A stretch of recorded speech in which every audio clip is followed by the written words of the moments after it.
नमस्कार, मैं आपकी दोस्त वंदना। आपका वाणी चैनल पर स्वागत है।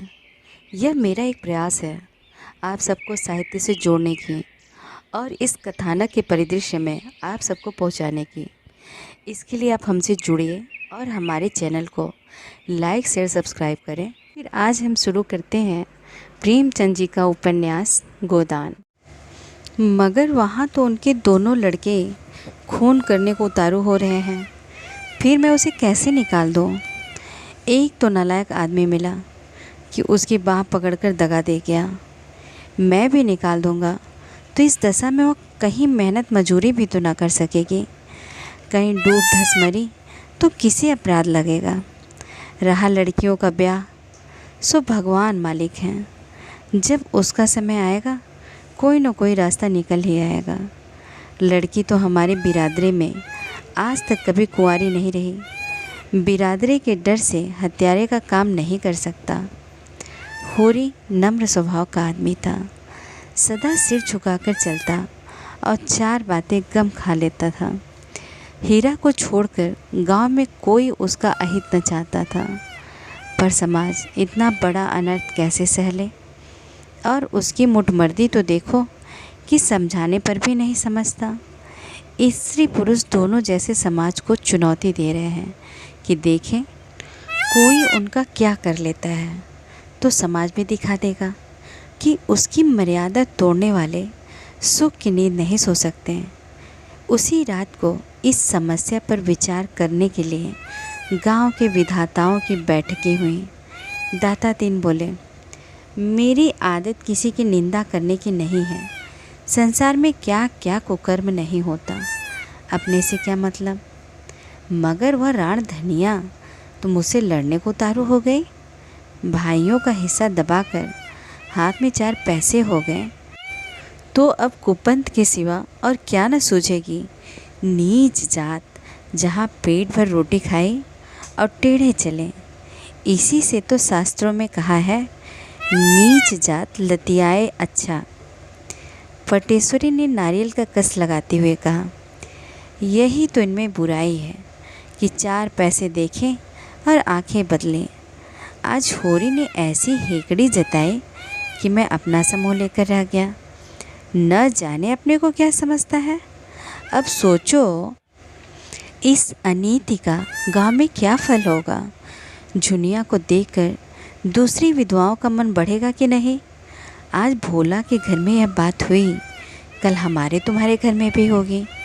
समाज तो भय के बल से चलता है। आज समाज का अंकुश जाता रहा, फिर देखो संसार में क्या क्या अनर्थ होने लगते हैं। झिंगुरी सिंह दो स्त्रियों के पति थे। पहली स्त्री 5 लड़के लड़कियां छोड़कर मरी थी। उस समय इनकी अवस्था 45 की लगभग थी, पर आपने दूसरा ब्याह किया और जब उससे कोई संतान न हुई तो तीसरा ब्याह कर डाला। अब इनकी 50 की अवस्था थी और 2 जवान पत्नियां घर में बैठी थीं। उन दोनों ही के विषय में तरह तरह की बातें फैल रही थीं, पर ठाकुर साहब के डर से कोई कुछ कह न सकता था और कहने का अवसर भी तो हो। पति की आड़ नहीं। ठाकुर साहब स्त्रियों पर बड़ा कठोर शासन रखते थे और उन्हें घमंड था कि उनकी पत्नियों का घूंघट तक किसी ने न देखा होगा। मगर घूंघट की आड़ में क्या होता है उसकी उन्हें क्या खबर। बोले, ऐसी औरत का तो सर काट लें। होरी ने इस उल्टा को घर रखकर समाज में विष बोया है। ऐसे आदमी को गांव में रहने देना सारे गांव को भ्रष्ट करना है। राय साहब को इसकी सूचना देनी चाहिए। साफ साफ कह देना चाहिए, अगर गांव में यह अनीति चली तो किसी की आबरू सलामत न रहेगी। पंडित नोखेराम कारकुन बड़े कुलीन ब्राह्मण थे। इनके दादा किसी राजा के दीवान थे, पर अपना सब कुछ भगवान के चरणों में भेंट करके साधु हो गए थे। इनके बाप ने भी राम नाम की खेती में उम्र काट दी। नोखे राम ने भी वही भक्ति तड़के में पाई थी। प्रातःकाल पूजा पर बैठ जाते थे और 10 बजे तक राम नाम लिखा करते थे। मगर भगवान के सामने से उठते ही इनकी मानवता इस अवरोध से विकृत होकर उनके मन, वचन और कर्म सभी को विषाक्त कर देती थी। इस प्रस्ताव में उनके अधिकार का अपमान होता था। फूले हुए गालों में धसी हुई आंखें निकालकर बोले, इसमें राय साहब से क्या पूछना, मैं जो चाहूँ कर सकता हूँ। लगा दो 200 रुपये डांड, आप गांव छोड़कर भागेगा, इधर बेदखली भी दायर किए देता हूँ। पटेश्वरी ने कहा, मगर लगान तो विभाग कर चुका है। झिंगुरी सिंह ने समर्थन किया, हाँ, लगान के लिए तो हमसे ही 30 रुपये लिए हैं। नोखे राम ने घमंड के साथ कहा, लेकिन अभी रसीद तो नहीं दी, सबूत क्या है कि लगान बेबाक कर दिया। सर्वसम्मत से यही तय हुआ कि होरी पर 100 रुपये तवान लगा दिए जाएं। केवल एक दिन गांव के आदमियों को बटोर कर उनकी मंजूरी ले लेने का अभिनय आवश्यक था। संभव था इसमें 10-5 दिन की देर हो जाती, पर आज ही रात को झुनिया के लड़का पैदा हो गया और दूसरे ही दिन गांव वालों की पंचायत बैठ गई। होरी और धनिया दोनों अपनी किस्मत का फैसला सुनने के लिए बुलाए गए। चौपाल में इतनी भीड़ थी कि कहीं तिल रखने की जगह न थी। पंचायत ने फैसला किया था कि होरी पर 100 रुपये नकद और 30 मन अनाज डांड लगाया जाए। धनिया भरी सभा में रुधे हुए कंठ से बोली, पंचो, गरीब को सताकर सुख न पाओगे, इतना समझ लेना। हम तो मिट जाएंगे, कौन जाने इस गांव में रहें न रहें, लेकिन मेरा शराब तुमको भी ज़रूर से ज़रूर लगेगा।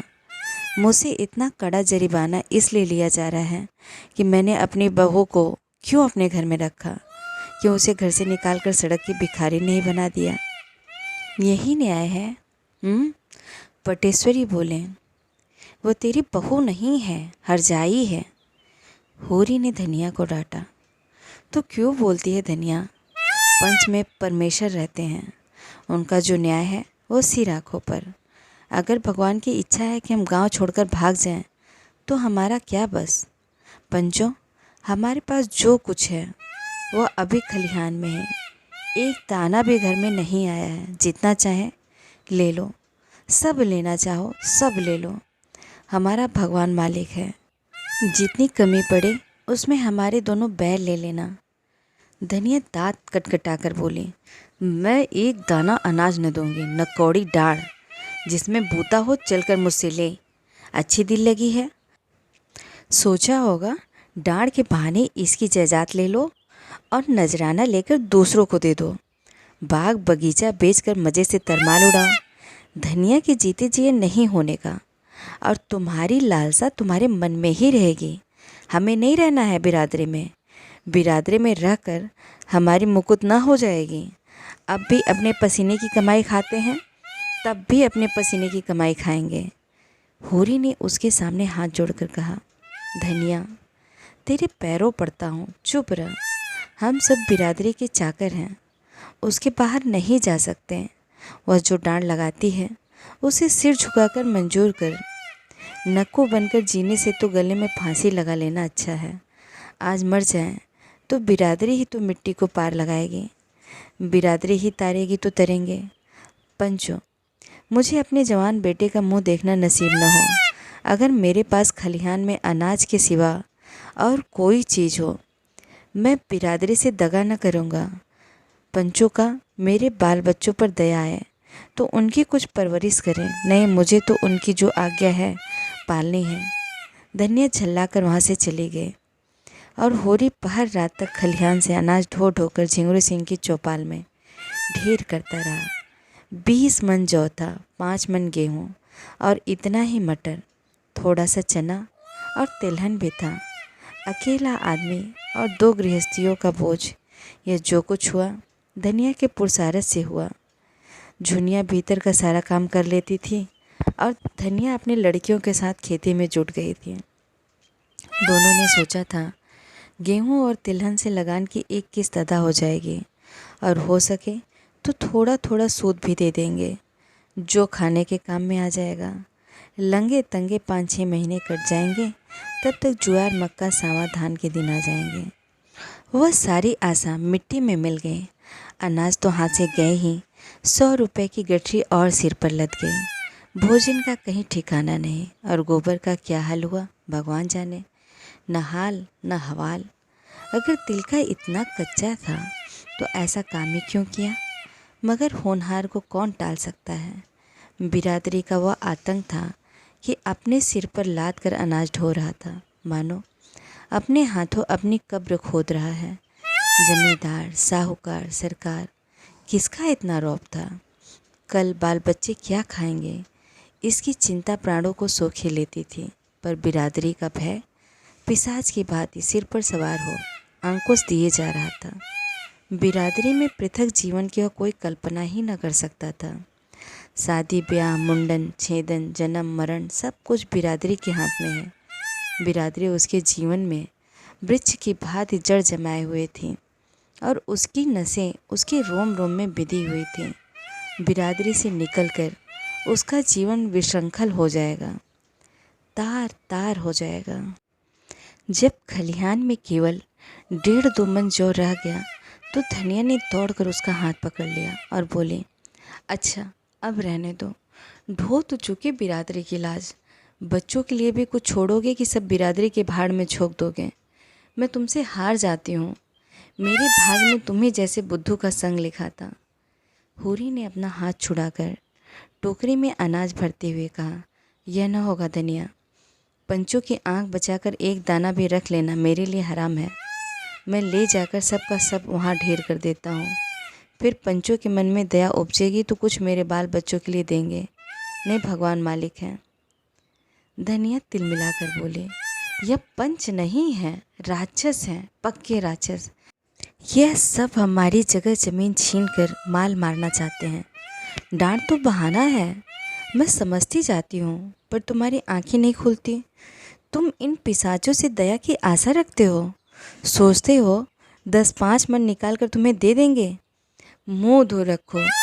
जब होरी ने न माना और टोकरी सिर पर रखने लगा तो धनिया ने दोनों हाथों से पूरी शक्ति के साथ टोकरी पकड़ ली और बोली, इसे तो मैं न ले जाने दूंगी, चाहे तुम मेरी जान ही ले लो। मर मर कर हमने कमाया, पहर रात रात को सींचा, अघोरा इसलिए कि पंच लोग मूँछों पर ताव देकर भोग लगाए और हमारे बच्चे दाने दाने को तरसे। तुमने ही सब कुछ नहीं कर लिया है। मैं भी अपने बच्चियों के साथ सती हुई हूँ। सीधे से टोकरी रख दो, नहीं आज सदा के लिए नाता टूट जाएगा, कह देती हूँ। होरी सोच में पड़ गया। धनिया के कथन में सत्यता थी। उसे अपने बाल बच्चों की कमाई छीन कर तवान देने का क्या अधिकार है। वह घर का स्वामी इसलिए है कि सबका पालन करे, इसलिए नहीं कि उनकी कमाई छीन कर बिरादरी की नज़र में सुरखरू बने। टोकरी उसे हाथ से छूट गए। धीरे से बोला, तू ठीक कहती है धनिया, दूसरों के हिस्से पर मेरा कोई जोर नहीं। जो कुछ बचा है वह ले जा, मैं जाकर पंचों से कह देता हूँ। धनिया अनाज की टोकरी घर में रखकर अपनी दोनों लड़कियों के साथ पोते जन्मोत्सव में गला फाड़ फाड़ कर सोहर गा रहे थे, जिससे सारा गांव सुन ले। आज ये पहला मौका था कि ऐसे शुभ अवसर पर बिरादरी की कोई औरत न थी। सौर से झुनिया ने कला भेजा था, सोहर गाने का काम नहीं है। लेकिन धनिया कब मानने लगी। अगर बिरादरी को उसकी परवाह नहीं है तो वह भी बिरादरी की परवाह नहीं करती। उसी वक्त होरी अपने घर को 80 रुपये पर झिंगुरी सिंह के हाथों गिरो रख रहा था। डांड के रुपए का इसके सिवा वह कोई प्रबंध न कर सकता था। 20 रुपये तो तिलहन, गेहूं और मटर से मिल गए। शेष के लिए घर लिखना पड़ा। नोखे राम तो चाहते थे कि बैल बिकवा लिए जाएं, लेकिन पटेश्वरी और दादा दिन ने इसका विरोध किया। बैल बिक गए तो होरी खेती कैसे करेगा। बिरादरी उसकी जायदाद से रुपए वसूल करे, पर ऐसा तो ना करे कि वह गांव छोड़कर भाग जाए। इस तरह बैल बच गए। होरी रेहननामा लिखकर कोई 11 बजे रात घर आया तो धनिया ने पूछा, इतनी रात तक वहाँ क्या करते रहे। होरी ने जुलाहे का गुस्सा दाढ़ी पर उतारते हुए कहा, करता क्या रहा, इस लौंडे की करनी भरता रहा। अभागा आप तो चिंगारी छोड़कर भागा। आग मुझे बुझानी पड़ रही है। 80 रुपये में घर रेहन लिखना पड़ा, करता क्या। अब हुक्का खुल गया। बिरादरी ने अपराध क्षमा कर दिया। धनिया ने ओट चबाकर कहा, न हुक्का खोलता तो हमारा क्या बिगड़ जाता था। 4-5 महीने नहीं किसी का हुक्का पिया तो क्या छोटे हो गए। मैं कहती हूँ तुम इतने भोंदू क्यों हो। मेरे सामने तो बड़े बुद्धिमान बनते हो, बाहर तुम्हारा मुंह क्यों बंद हो जाता है। ले दे के बाप दादों की निशानी एक घर बच रहा था, आज तुमने उसका भी वारा न्यारा कर दिया। इसी तरह कल यह 3-4 बीघे ज़मीन है, इसे भी लिख देना और तब गली गली भीख मांगना। मैं पूछती हूँ, तुम्हारे मुंह में जीभ न थी कि पांचों से पूछते तुम कहाँ के बड़े धर्मात्मा हो जो दूसरों पर डांड लगाते फिरते हो। तुम्हारा तो मुँह देखना भी पाप है। होरी ने डांटा, चुप रह, बहुत बढ़ चढ़कर न बोल। बिरादरी के चक्कर में अभी पड़ी नहीं है, नहीं मुँह से बात न निकलती। धनिया उत्तेजित हो गए। कौन सा पाप किया है जिसके लिए बिरादरी से डरे। किसी की चोरी की है, किसी का माल काटा है। मेहरिया रख लेना पाप नहीं है, हाँ रख के छोड़ देना पाप है। आदमी का बहुत सीधा होना भी बुरा है। उसके सीधेपन का फल यह होता है कि कुत्ते भी मुंह चाटने लगते हैं। आज उधर तुम्हारी वाह वाह हो रही होगी कि बिरादरी की कैसी मर्यादा रख ली। मेरे भाग फूट गए थे, तुम जैसे मर्द से पाला पड़ा। कभी सूखी रोटी न मिली। मैं तेरे बाप के पाँव पड़ने गया था, वही तुझे मेरे गले बांध गया। पत्थर पड़ गया था उनकी अकल पर, और उन्हें क्या कहूँ, न जाने क्या देखकर लट्टू हो गए। ऐसे बड़े कोई सुंदर भी तो न थे तुम। विवाद विनोद के क्षेत्र में आ गया। 80 रुपये गए, लाख रुपए का बालक तो मिल गया, उसे तो कोई न छीन लेगा। गोबर घर लौट आए। धनिया अलग झोपड़ी में भी सुखी रहेगी। होरी ने पूछा, बच्चा किसको पड़ा है। धनिया ने प्रसन्नमुख होकर जवाब दिया, बिल्कुल गोबर को पड़ा है, सच। रिष्ट पुष्ट तो है, हाँ अच्छा है। रात को गोबर झुनिया के साथ चला तो ऐसा काँप रहा था जैसे उसकी नाक कटी हुई हो। झुनिया को देखते ही सारे गांव में कोहराम मच जाएगा। लोग चारों ओर से कैसी हाय हाय मचाएंगे। धनिया कितनी गालियाँ देंगी, यह सोच सोचकर उसके पाँव पीछे रह जाते थे। होरी का तो उसे भय न था, वह केवल एक बार धाड़ेंगे फिर शांत हो जाएंगे। डर था धनिया का, जहर खाने लगेगी, घर में आग लगाने लगेगी। नहीं, इस वक्त वह झुनिया के साथ घर नहीं जा सकता। लेकिन कहीं धनिया ने झुनिया को घर में घुसने ही न दिया और झाड़ू लेकर मारने दौड़ी तो बेचारी कहाँ जाएगी। अपने घर तो लौट ही नहीं सकती। कहीं कुएं में कूद पड़े या गले में फांसी लगा ले तो क्या हो। उसने लंबी सांस ली, किसकी शरण ले। मगर अम्मा इतनी निर्दयी नहीं है कि मारने दौड़े। क्रोध में 2-4 गालियाँ देंगे, लेकिन जब झुनिया उनके पाँव पकड़कर रोने लगेगी तो उन्हें ज़रूर दया आ जाएगी। तब तक वह खुद कहीं छिपा रहेगा। जब उपद्रव शांत हो जाएगा तब वह एक दिन धीरे से आएगा और अम्मा को मना लेगा। अगर इस बीच उसे कहीं मजूरी मिल जाए और 2-4 रुपए लेकर घर लौटे तो फिर धनिया का मुंह बंद हो जाएगा। झुनिया बोली, मेरी छाती धक धक कर रही है। मैं क्या जानती थी तुम मेरे गले यह रोड़ा मर दोगे। न जाने किस बुरी साइड में तुमको देखा। न तुम गाय लेने आते, न यह सब कुछ होता। तुम आगे आगे जाकर कुछ कहना सुनना हो तो कह सुन लेना, मैं पीछे आऊँगी। गोबर ने कहा, नहीं नहीं, पहले तुम जाना और कहना मैं बाजार से सौदा बेचकर घर जा रही थी। रात हो गई है, अब कैसे जाऊँ, तब तक मैं आ जाऊँगा। झुनिया ने चिंतित मन से कहा, तुम्हारी अम्मा बड़ी गुस्सैल हैं। मेरा तो जी काँपता है, कहीं मुझे मारने लगे तो क्या करूँगी। गोबर ने धीरज दिलाया, अम्मा की आदत ऐसी नहीं है। हम लोगों तक को तो कभी एक तमाचा मारा नहीं, तुम्हें क्या मारेंगे। उनको जो कुछ कहना होगा मुझे कहेंगे, तुमसे तो कुछ बोलेंगे भी नहीं। गांव समीप आ गया।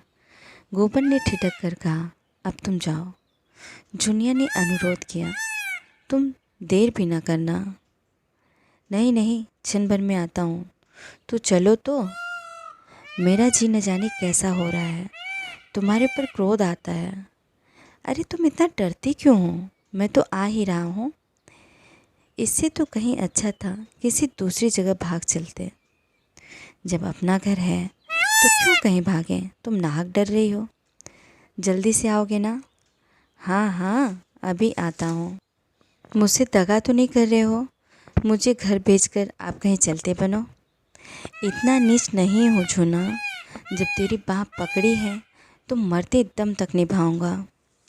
जुनिया घर की ओर चली। गोबर एक क्षण दुविधा में पड़ा रहा, फिर एकाएक सिर पर मंडराने वाले धिक्कार की कल्पना भयंकर रूप धारण करके उसके सामने खड़ी हो गई। कहीं सचमुच अम्मा मारने दौड़े तो क्या हो। उसके पांव जैसे धरती से चिमट गए। उसके और उसके घर के बीच केवल आमों का छोटा सा बाग था। झुनिया की काली परछाई धीरे धीरे जाती हुई दिख रही थी। उसकी ज्ञानेंद्रियां बहुत तेज हो गई थी। उसके कानों में ऐसी भनक पड़ी जैसे अम्मा झुनिया को गाली दे रही हैं। उसके मन की कुछ ऐसी दशा हो रही थी मानो सिर पर गणासे का हाथ पड़ने वाला हो, देह का सारा रक्त जैसे सूख गया हो। एक क्षण के बाद उसने देखा जैसे धनिया घर से निकलकर कहीं जा रही हो। दादा के पास जाती होगी। शायद दादा खा पीकर मटर अगोरने चले गए हैं। वो मटर के खेत की ओर चला। जौ गेहूं के खेतों को रौंदता हुआ वह इस तरह भागा जा रहा था मानो पीछे दौड़ आ रही है। वो है दादा की मड़ैया। वह रुक गया और दबे पांव आकर मड़ैया के पीछे बैठ गया। अम्मा इतनी कठोर है, एक अनाथ लड़की पर उन्हें तनिक भी दया नहीं है तो सारी सेखी निकल जाए। अच्छा, दादा भी बिगड़ रहे हैं। केले के लिए आज ठीकरा भी तेज हो गया। मैं ज़रा अदब करता हूँ, उसी का फल है। यह तो दादा भी वहीं जा रहे हैं। अगर झुनिया को इन्होंने मारा पीटा तो मुझसे सहा न जाएगा। भगवान, अब तुम्हारा ही भरोसा है। मैं न जानता था इस विपत में जान फंसेगी। झुनिया मुझे अपने मन में कितना धूर्त, कायर और नीच समझ रही होगी, मगर उसे मार कैसे सकते हैं, घर से निकाल भी सकते हैं। क्या घर में मेरा हिस्सा नहीं है? अगर झुनिया पर किसी ने हाथ उठाया तो आज महाभारत हो जाएगा। माँ बाप जब तक लड़कों की रक्षा करें तब तक माँ बाप हैं। जब उनमें ममता ही नहीं तो कैसे माँ बाप। होरी ज्यों ही मड़ैया से निकला। गोबर भी दबे पांव धीरे धीरे चला, लेकिन द्वार पर प्रकाश देकर उसके पांव बंध गए। उस प्रकाश रेखा के अंदर वह पांव नहीं रख सकता। वह अंधेरे में ही दीवार से चिमटकर खड़ा हो गया। उसकी हिम्मत ने जवाब दे दिया। हाय, बेचारे निरपराध झुनिया पर यह लोग झल्ला रहे हैं और वह कुछ नहीं कर सकता। उसने खेल खेल में जो एक चिंगारी फेंक दी थी वह सारे खलिहान को भस्म कर देगी, यह उसने न समझा था। और अब उसमें इतना साहस न था कि सामने आकर कहे, हाँ, मैंने चिंगारी फेंकी थी। जिन टिकोनों से उसने अपने मन को संभाला था वे अब इस भूकंप में नीचे आ रहे थे और वह झोपड़ा नीचे गिर पड़ा। वह पीछे लौटा। अब वह झुनिया को क्या मुँह दिखाए। वह 100 कदम चला, पर इस तरह जैसे कोई सिपाही मैदान से भागे। उसने झुनिया से प्रीति और विवाह की जो बात की थी वह सब याद आने लगे। वह अभिसार की मीठी स्मृतियाँ याद आएं।